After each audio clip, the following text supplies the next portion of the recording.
Hello everyone, स्वागत है आप सभी का passion of history YouTube channel पर। तो हमने टॉपिक शुरू कर रखा था डॉक्टर भीमराव अंबेडकर, जो कि पॉलिटिकल साइंस का भी एक इम्पोर्टेंट टॉपिक और जो कि हिस्ट्री का भी एक इम्पोर्टेंट टॉपिक है। तो जहाँ भी आपको जिस भी सब्जेक्ट के लिए नीड हो, आप इस टॉपिक को अच्छे से तैयार कर सकते हैं। तो हमने अंबेडकर के ऊपर जो है एक क्लास कर ली थी, जिसमें कि हमने डॉक्टर भीमराव अंबेडकर का जीवन परिचय बहुत अच्छे तरीके से देख लिया था या पढ़ लिया था उसमें। आज हमारी जो क्लास रहेगी वो रहेगी इन अंबेडकर के सामाजिक विचार के, इनके समाज के बारे में क्या विचार थे, ये समाज में कैसा सुधार लाना चाहते थे और इन्होंने समाज में सुधार लाने के लिए कौन कौन से कार्य किए। तो चलिए शुरू करते हैं आज की क्लास। डॉक्टर भीमराव अंबेडकर का परिचय जो है शताब्दी से हिंदू, विशेष रूप से ब्राह्मणों के हाथों अपमानित होने वाले दलित वर्ग के उद्धारक के रूप में दिया जाता है। या फिर आप डायरेक्ट लिख सकते हो कि डॉक्टर भीमराव अंबेडकर को हमेशा दलित वर्ग के उद्धारक के रूप में जाना जाता है या उनको याद किया जाता है। उन्होंने दलित समुदाय को तिरस्कार और भेदभाव के उस दलदल से उभारा या बाहर निकाला जिसमें ब्राह्मणवाद ने इसे धकेल दिया था। मतलब कि जो ऊंची जाति के लोग थे, जिन्होंने कि दलित वर्ग जो कि नीची जाति के लोग होते हैं, उनका हमेशा विरोध किया, उनका हमेशा तिरस्कार किया। इन दलित वर्ग के लोगों को डॉक्टर भीमराव अंबेडकर ने इनकी स्थिति को सुधारा या उन्हें बाहर निकाला। डॉक्टर भीमराव अंबेडकर ने इन दलितों के वर्ग के लिए निरंतर प्रयास किया। यह संघर्ष में प्रयास उन्हें एक समाज सुधारक और जातिवादी व्यवस्था के विरुद्ध संघर्षकर्ता की संज्ञा का पात्र बना देता। मतलब कि इन्होंने जातिवादी जो व्यवस्था फैली हुई थी समाज में, जाति के आधार पर जो भेदभाव हो रहे थे, उनके खिलाफ जो है काफ़ी संघर्ष किया और उनको विरुद्ध आवाज़ उठाई। तो इतना आपके लिए बहुत है। अब हम टॉपिक के थ्रू पॉइंट के थ्रू जो है इस टॉपिक को क्लियर करने की कोशिश करते हैं। तो सामाजिक विचारों में या सामाजिक सुधार जब हम पढ़ते हैं डॉक्टर भीमराव अंबेडकर के, तो उसमें हम सबसे पहला पॉइंट करेंगे कि जातिवाद का विरोध। इन्होंने जातिवाद, कास्टिज्म का विरोध किया था काफ़ी बड़े लेवल पे। मतलब ये सभी जातियों को समाज में सम्मान देखना चाहते थे। उन्हें भेदभाव इन्हें कतई पसंद नहीं था। चाहे वो नीची जाति का लोग हो, चाहे वो ऊंची जाति के लोग हो, सभी एक ही ईश्वर की संतान है, सभी एक ही धरती पर रहते हैं, सभी पेट भरने के लिए खाना खाते हैं। तो इसलिए जो है इनका मानना था कि फिर भेदभाव कैसा रह गया, सभी अपनी प्यास बुझाने के लिए पानी पीते हैं। तो मतलब इनकी सोच ऐसी थी कि अगर धरती पर आ गए हैं, ईश्वर ने हमें मनुष्य रूप दिया है, तो सभी के सभी जो जाति के लोग हैं वो इक्वल हैं। कोई भी ऊंचा नीचा नहीं है, कोई भी नीची जाति का लोग नहीं है, कोई भी ऊंची जाति का लोग नहीं, सभी के सभी जो लोग हैं वो समान है। क्योंकि इनकी नज़रों में जो समानता और स्वतंत्रता का जो है वो काफ़ी ज़्यादा महत्व था।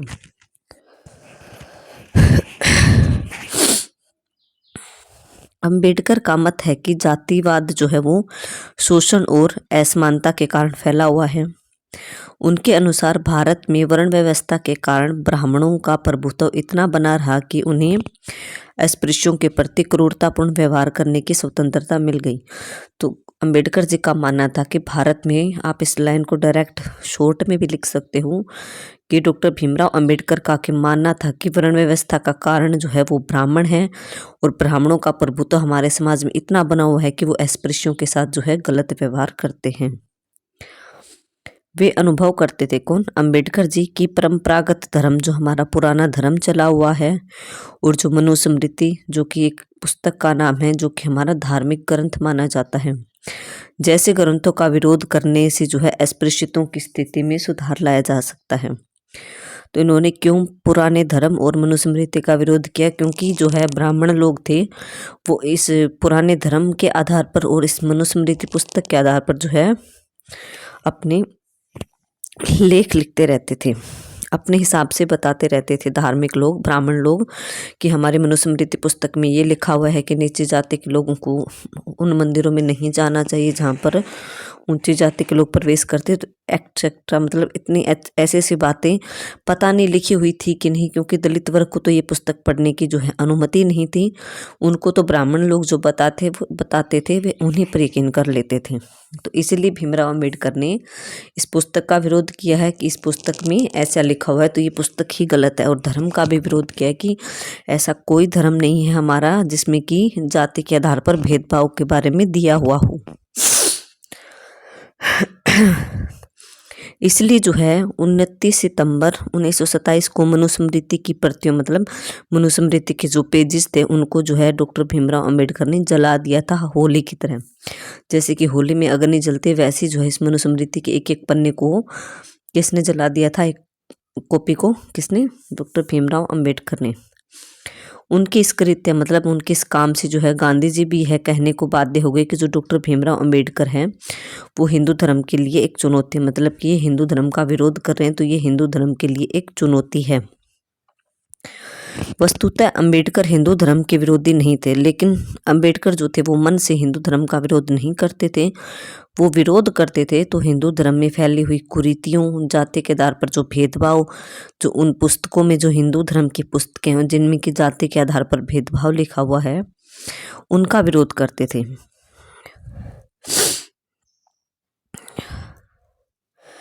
भीमराव अंबेडकर हिंदू धर्म के विरोधी नहीं थे, बल्कि वे आक्रोश के केंद्र तो वे व्यक्ति थे जो धर्म की ऐसी भ्रांतिपूर्ण व्याख्या, मतलब गलत व्याख्या करते थे जिससे हिंदुओं का एक वर्ग जो है वो दूसरे वर्ग को अपमानित करने का अधिकार मिल जाए। मतलब कि ऊंचे जो ये ब्राह्मण लोग थे वो धर्म की ऐसी व्याख्या करते थे या फिर ऐसे ही बताते थे लोगों को कि हमारे पुराने धर्म में ये लिखा हुआ है, वो लिखा हुआ है, तो उसके आधार पर जो है हमारे भारत में रहने वाले लोग जो है वो एक दूसरे के साथ भेदभाव करते थे। हिंदू धर्म, अंबेडकर जी ने अनुभव किया कि हिंदू धर्म में हमेशा समानता के विचार की बलि दी गई है, मतलब कि हिंदू धर्म में कभी भी जो है समानता को ज़्यादा महत्व नहीं दिया गया, उसकी हमेशा बलि दी गई है। इसीलिए जो है अंबेडकर ने अपने जीवन की अंतिम अवस्था में बौद्ध धर्म की दीक्षा ली, मतलब बौद्ध धर्म की शिक्षा ग्रहण की और समानता, मानववाद, करुणा तथा भातृत्व का पोषक है। उनकी दो कृतियाँ, मतलब कि जो दो पुस्तकें हैं, एक तो ये annihilation of caste and what Congress and Gandhi have done to the untouchables में जातिवाद के दोषों को उजागर किया है डॉक्टर भीमराव अंबेडकर ने और उन्हें समाप्त कर देने का आग्रह किया, मतलब रिक्वेस्ट की है। अंबेडकर का दृढ़ विश्वास था कि जातिवाद को समाप्त किए बिना जो है हिंदू धर्म की उन्नति या विकास कभी भी संभव नहीं हो सकता, क्योंकि जो जातिवाद और ये फैला हुआ था ये सबसे ज़्यादा हमारे हिंदू धर्म में फैला हुआ था। तो अंबेडकर का मानना था कि जब तक हमारे धर्म से ये जातिवाद की प्रथा, ये जाति के आधार पर जो भेदभाव चले हुए हैं वो समाप्त नहीं हो जाते, तब तक हमारा हिंदू धर्म कभी विकास नहीं कर सकेगा और हमारे देश के जो दलित वर्ग के लोग हैं वो भी कभी उन्नति नहीं कर पाएंगे। तो इतना बहुत है इस पॉइंट में। तो आई होप ये जातिवाद का विरोध उन्होंने किस आधार पर किया ये आपको क्लियर हुआ होगा।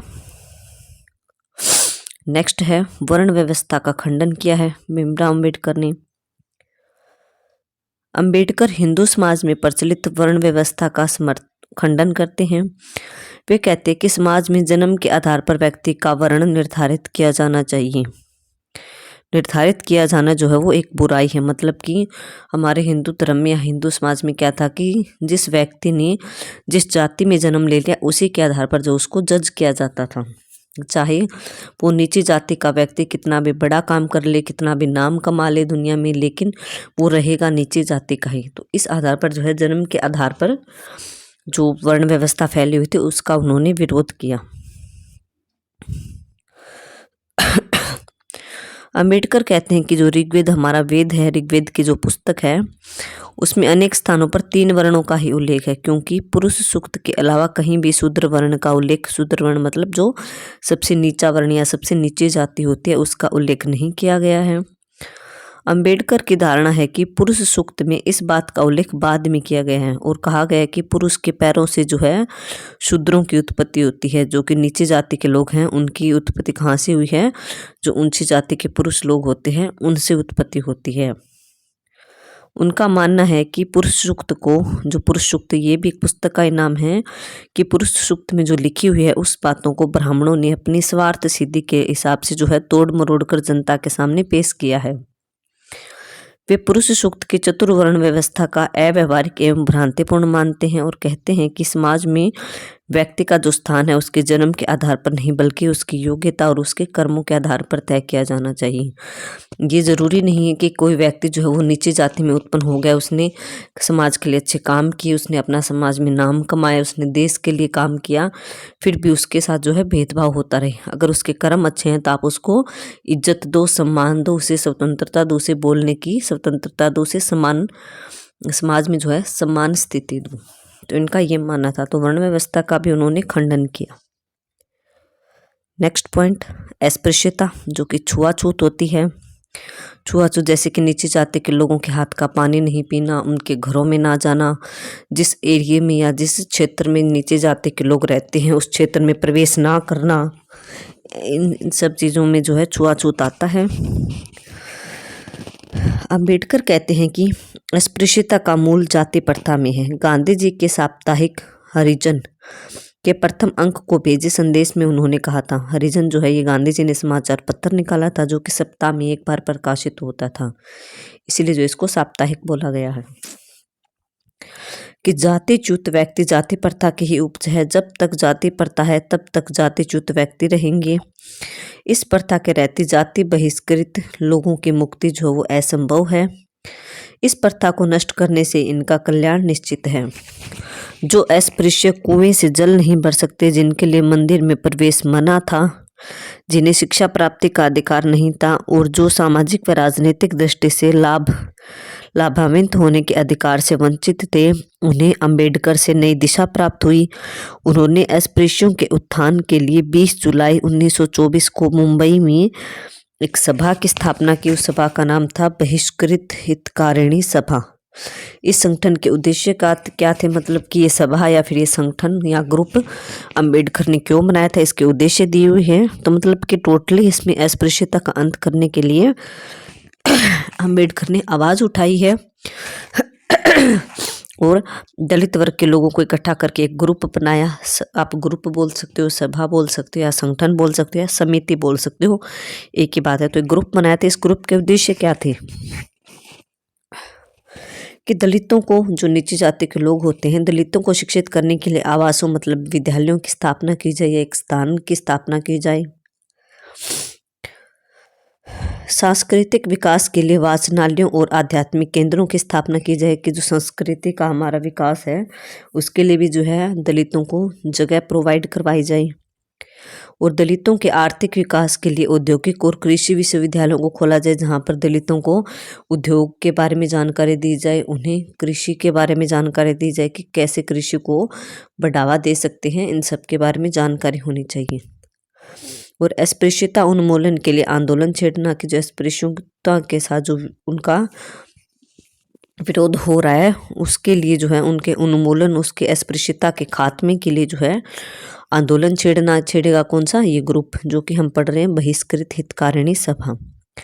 और उच्च वर्ग की प्रधानता की प्रथा को दूर करना, कि हमेशा उच्च वर्ग जो है, ऊंची जाति के लोग वो प्रधान नहीं रहेंगे, इस प्रथा को समाप्त करना भी इस ग्रुप का, इस सभा का उद्देश्य था। तो ये 5 उद्देश्य दिए गए हैं जो कि इस सभा में डॉक्टर भीमराव अंबेडकर ने तय किए थे। तो ये तो एक्स्ट्रा दिया हुआ कुछ नहीं, आप इसमें अस्पृश्यता का अंत जो इसमें ऊपर वाला याद करके 5 पॉइंट को मेंशन कर देना कि इसके लिए उन्होंने एक बहिष्कृत हितकारिणी सभा की स्थापना की। कहाँ पर की थी, मुंबई में। और कब की, तो 20 जुलाई 1924 ईस्वी को। इसके 5 उद्देश्य इन्होंने रखे थे, उन 5 उद्देश्यों को आप लिख देना। नेक्स्ट है दलित उत्थान।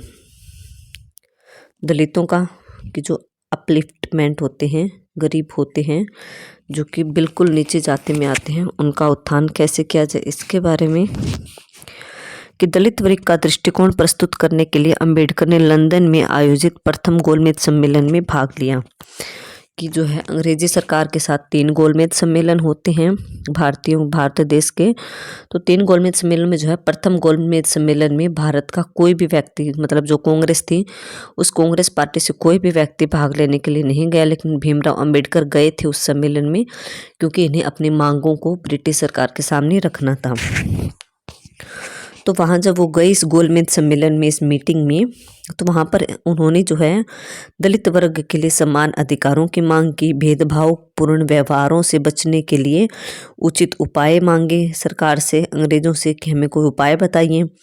जो दलित वर्ग है उनके लिए हमें समान अधिकार चाहिए, सरकारी सेवाओं में हमें छूट या आरक्षण चाहिए, और इनके विकास के लिए अलग विभाग भी बनाया जाना चाहिए, और एक मनुस्मृति के स्थान पर एक नई आचार संहिता की मांग की, मतलब एक नए कानूनों की उन्होंने मांग की।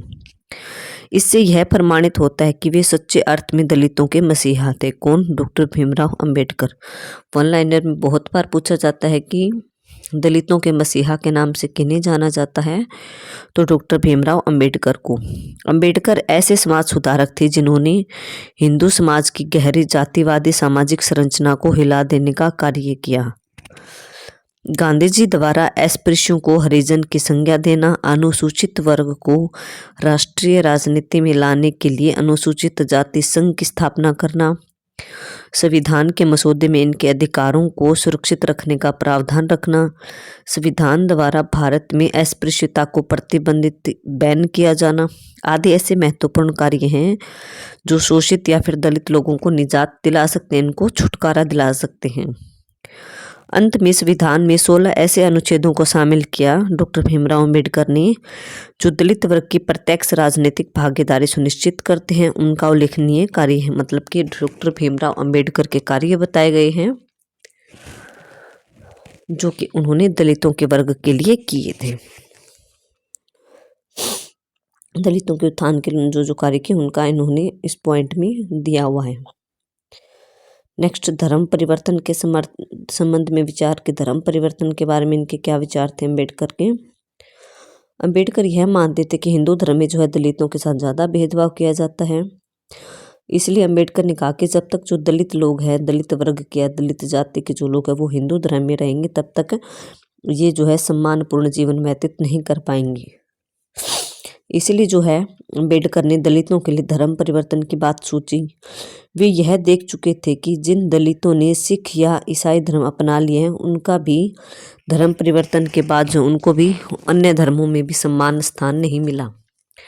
कि अम्बेडकर को पहले लगता था कि हिंदू धर्म में जो है दलित वर्ग के साथ भेदभाव ज़्यादा किया जाता है, उन्हें सम्मान नहीं दिया जाता। फिर कुछ दलितों ने जो है धर्म परिवर्तन किया, किसी ने सिख धर्म को अपनाया, किसी ने ईसाई धर्म को अपनाया। फिर भी अम्बेडकर को लगा कि हाँ, अन्य धर्मों में भी जो है ऐसा ही व्यवहार दलितों के साथ किया जाता है, वहाँ भी उन्हें सम्मानपूर्ण व्यवहार नहीं दिया जाता। तो इसके लिए बाद में उन्होंने फैसला लिया कि मुझे किसी अन्य धर्म को अपनाना चाहिए जिस धर्म में समानता सबसे ज़्यादा इम्पोर्टेंट हो। तो इसके लिए जो उन्होंने आगे चलकर बौद्ध धर्म को अपनाया। ठीक है, कि अम्बेडकर ने जो है बौद्ध धर्म को अपनाना उचित लगा, क्योंकि बौद्ध धर्म में जो है समानता पर सबसे ज़्यादा बल दिया जाता था कि समानता जो है सबसे ज़्यादा महत्वपूर्ण होती है। उन्होंने 1956 में 5 लाख दलितों के साथ जो है बौद्ध धर्म ग्रहण किया। कि उन्होंने भीमराव अम्बेडकर ने जो है स्वयं 1956 में हिंदू धर्म का त्याग करके बौद्ध धर्म को अपना लिया, और उनके साथ जो है 5 लाख दलित लोगों ने भी हिंदू धर्म का त्याग करके बौद्ध धर्म को अपना लिया। इस धर्म परिवर्तन का उद्देश्य था दलितों को एक पहचान प्रदान करवाना और उनको सम्मानजनक स्थिति प्रदान करना। तो इसीलिए जो है उन्होंने धर्म परिवर्तन किया। मतलब कि इनका मानना था कि अगर एक जाति को एक धर्म में सम्मानपूर्ण व्यवहार नहीं मिल रहा है तो वो किसी दूसरे धर्म को अपना सकता है जहाँ पर उसे कंफर्टेबल लगे, जहाँ पर उसे सम्मान मिले। नेक्स्ट पॉइंट, महिला अधिकारों के समर्थक। कि वो महिला अधिकारों के भी समर्थक थे समाज में। अंबेडकर लैंगिक समानता के पक्षधर थे। लैंगिक मतलब स्त्री और पुरुष की समानता होनी चाहिए समाज में, इसके पक्षधर थे। वे चाहते थे कि प्रत्येक क्षेत्र में महिलाओं को पुरुषों के समान अधिकार दिए जाना चाहिए। वह महिलाओं के प्रति भेदभावपूर्ण व्यवहार के विरुद्ध प्रभावकारी रक्षात्मक उपाय चाहते थे कि जो महिलाओं के साथ भेदभावपूर्ण व्यवहार होता है इसके लिए जो है सरकार को उपाय करने चाहिए, उनके लिए अलग से नियम बनाने चाहिए। इस उद्देश्य के लिए अंबेडकर ने संसद में हिंदू कोड बिल भी प्रस्तुत किया, कानून प्रस्तुत किया। और इस कानून के, इस कोड या बिल के उद्देश्य क्या थे, वो 4 उद्देश्य हमें दिए गए हैं कि जो जन्म आधारित अधिकार परक सिद्धांत की समाप्ति होनी चाहिए। संपत्ति पर स्थिति जो स्त्रियां होती हैं, औरतें होती हैं, उनका पूरी तरह से अधिकार होना चाहिए। पिता की संपत्ति में भी स्त्री का अधिकार होना चाहिए। और विवाह विच्छेद के लिए प्रावधान कि अगर कोई स्त्री अपनी शादी से खुश नहीं है तो वो तलाक ले सकते हैं, उसके तलाक का भी उसे पूरा अधिकार होना चाहिए। तो ये थे 4 उद्देश्य। अंबेडकर ने उपयुक्त 4 उद्देश्यों की प्राप्ति के लिए हिंदू कोड बिल सुझाया कि अगर हमें इन 4 उद्देश्यों को अपनाना है तो हमें हिंदू कोड बिल के नाम से जो है ये कानून अपनाना होगा। उन्होंने बलपूर्वक कहा था कि हिंदू कोड को अधिनियमित कर देने से हिंदू कानून संविधान के अनुरूप हो जाएगा। किंतु हिंदुओं के विभिन्न वर्गों ने जो है इस कोड या इस बिल का विरोध किया। यहाँ तक कि हिंदू कोड बिल का सरदार पटेल, वल्लभ भाई पटेल ने भी विरोध किया। फिर भी नेहरू मंत्रिमंडल में विधि मंत्री होने के नाते और हिंदू कोड के पक्षधर होने के कारण 5 फरवरी 1951 को लोकसभा में हिंदू कोड बिल जो है वो प्रस्तुत किया गया। लेकिन जो है इस बिल गिर गया, मतलब कि रद्द कर दिया गया। इससे अंबेडकर को बड़ी निराशा हुई क्योंकि यह बिल जो है पास ही नहीं हुआ। अगर यह पास हो जाता तो यह कानून बन जाता, लेकिन कानून नहीं बन पाया। अफसोस यह बिल जो है वो रद्द हो गया। उनके त्यागपत्र देने के कारणों में से एक प्रमुख कारण यह भी था कि हिंदू कोड बिल जो है वो रद्द हो गया। इसके कारण जो है डॉक्टर भीमराव अंबेडकर ने जो है वो राजनीति से संन्यास ले लिया, त्यागपत्र दे दिया। प्रेस से, मतलब अखबार छपते ना, वहाँ पर प्रेस से एक भेंट में उन्होंने स्वीकार किया कि बिल के विषय में नेहरू की नीति उनके मंत्रिमंडल से त्यागपत्र देने के अनेक कारणों में से एक थी। मंत्रिमंडल जो है, मंत्री का पद था, इन्होंने ज्वाइन कर रखा था, अंबेडकर ने इस पद को उन्होंने त्याग दिया। तो उसका एक कारण है हिंदू कोड बिल का पास न होना भी था। उनके द्वारा व्यापक मताधिकार पर बल दिया जाना उनका लैंगिक समानता में विश्वास का प्रमाण है कि उन्होंने मताधिकार के लिए भी आवाज़ उठाई कि सभी को जो है मत देने का अधिकार होना चाहिए, चाहे वो ऊंची जाति का व्यक्ति हो, चाहे वो नीची जाति का व्यक्ति हो, चाहे वह स्त्री हो, चाहे वह औरत हो, स्त्री हो या फिर पुरुष हो। तो इनका जो है इन सब बातों से पता चलता है कि वो लैंगिक समानता के पक्ष में थे। वो स्त्री और पुरुष को समाज में समान स्थान दिलाना चाहते थे। तो ये थे डॉक्टर भीमराव अंबेडकर के सामाजिक विचार, जिनको कि हमने 5 पॉइंट्स में क्लियर किया कि महिला अधिकारों का वो समाज में समर्थन करते थे। समाज में वो धर्म परिवर्तन के बारे में क्या सोच रखते थे उसको हमने पढ़ा कि कोई भी व्यक्ति जो वो धर्म परिवर्तन कर सकता है अगर उसे दूसरे धर्म में अच्छाइयाँ दिखती है। तो उन्होंने समाज में जो दलित लोग होते हैं उनको स्थान दिलवाने के लिए आवाज़ उठाई। उन्होंने समाज में जो अस्पृश्यता, छुआछूत फैला हुआ था उसका अंत करने के लिए भी आवाज़ उठाई और उसके लिए काम भी किया। उन्होंने समाज में वर्ण व्यवस्था का भी खंडन किया कि व्यक्ति का जो है पद या फिर स्थान जो है वो समाज में जन्म के आधार पर नहीं बल्कि कर्मों के आधार पर तय किया जाना चाहिए। और उन्होंने जातिवाद का भी समाज में विरोध किया। तो ये थे इनके सामाजिक विचार। सामाजिक विचार में सबसे ज़्यादा जो है इनका अगर जोर दिया था इन्होंने समाज में तो दलित जाति के लोगों के लिए ही दिया था, उनके अधिकारों के लिए, उन्हें समानता दिलाने के लिए, उन्हें समाज में सम्मानपूर्वक अधिकार दिलाने के लिए। तो आई होप आपको क्लास अच्छी लगी होगी। अगर आपको क्लास अच्छी लगती है तो प्लीज़ क्लास को लाइक कीजिए, शेयर कीजिए और चैनल को सब्सक्राइब जरूर कर लेना। इससे आगे भी जो है अंबेडकर पे हम नेक्स्ट क्लास जो है वो करते रहेंगे। नेक्स्ट क्लास में हम इनके राजनीतिक विचारों को डिस्कस करेंगे कि इन्होंने राजनीति में क्या क्या काम किए अपनी तरफ से दलितों के उत्थान के लिए। तो ये हमने समाज के बारे में पढ़ा, नेक्स्ट हम राजनीति के बारे में पढ़ेंगे। ओके, चलिए ठीक है। Okay, thank you everyone.